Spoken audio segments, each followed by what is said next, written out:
hope you're all well. Today I've been having a really bad self-esteem, body conscious, feeling really crappy about my body kind of image today. And this has been something that's playing on my mind the last couple of days that I wanted to talk about. I'm not a confident person.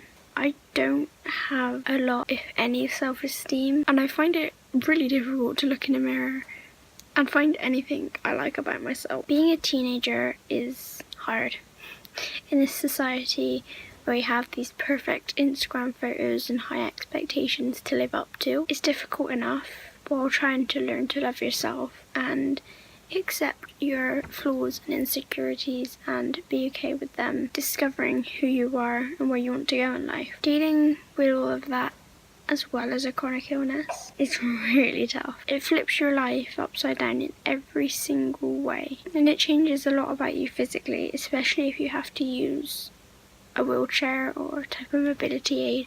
You have tubes, you have to wear braces and splints for your joints. Whether you gain weight from medication, you lose a lot from stomach conditions. It can really easily destroy any confidence you could have had. It took me a long time to be confident within my wheelchair, to accept it and love it really. You get a lot of unnecessary, rude, judgmental comments from people who don't know you, don't know anything about your life or your situation.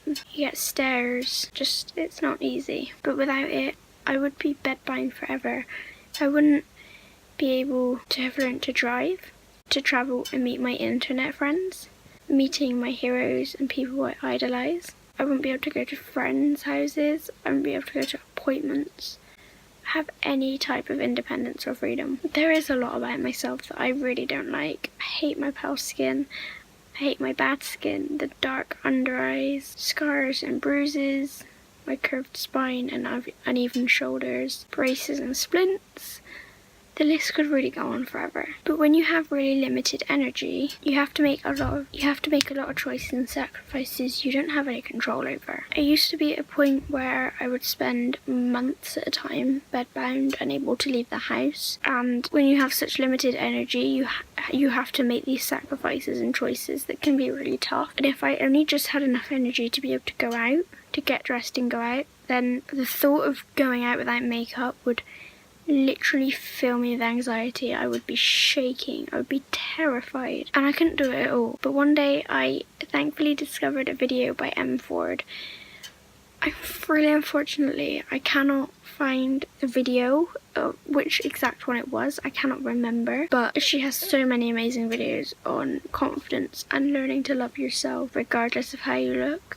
I will link her channel in the description and some of my favourite videos that if you're in a kind of position that I was, I seriously recommend you go and check out her channel because she's incredible. And she made this video and it kind of taught me that it's okay not to have perfect skin. It's not something you have to hide away. You shouldn't. Why are we taught that we have to cover up our skin? It doesn't have to be something to be ashamed of. It's okay to show that, and it's not as bad as you think. And it showed me that my priorities were in a wrong order, really. So I watched that video and I was able to go out for the first time with no makeup on. That same day I got comments from strangers about my skin, the usual comments and judgmental looks about my wheelchair, and that little bit of confidence that I had built up was totally destroyed. But the reality is, those people didn't know that I was bedbound for months. They didn't see the struggle of just being able to get out of the house. They didn't know how exhausted I was. Not that that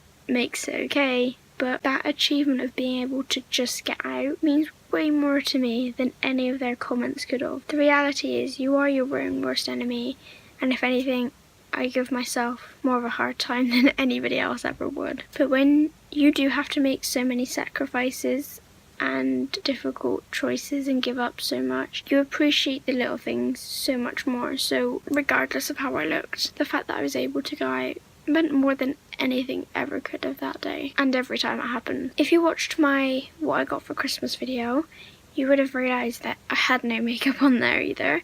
My hair was an absolute mess. I was in my pyjamas, my room was a mess, and that was my reality. The weeks before Christmas, I was incredibly poorly.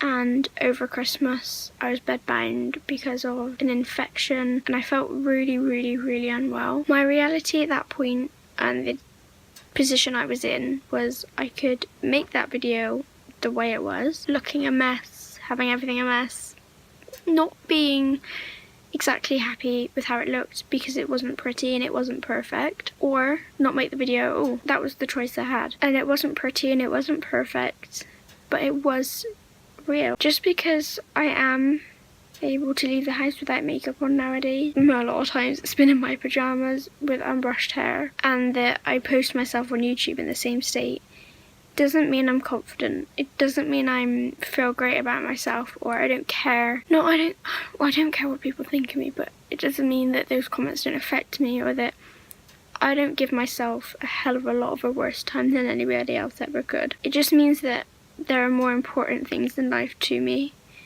that I appreciate being able to go out, being able to make videos.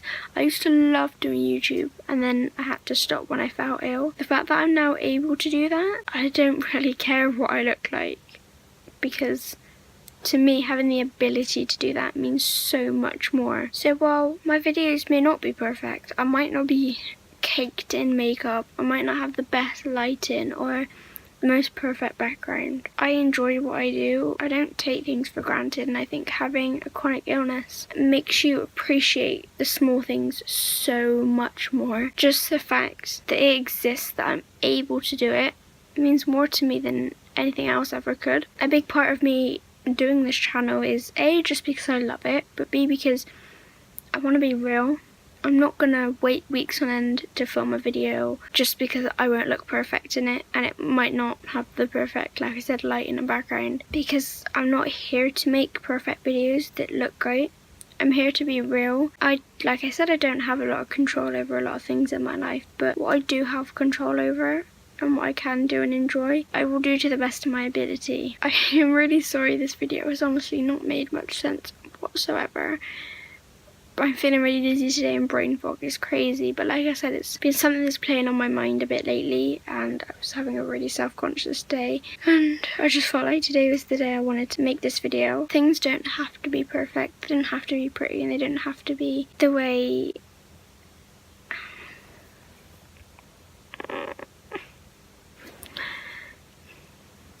things don't have to be perfect and pretty, and point is that's not real for me, at least. So I'm really sorry this video has been very, very rambly and all over the place. My brain fog is really crazy today and I'm feeling really exhausted, so I'm not sure what I've said and I don't think any of it makes any sense, but I hope you enjoyed nevertheless, and I'll see you in my next video. Bye.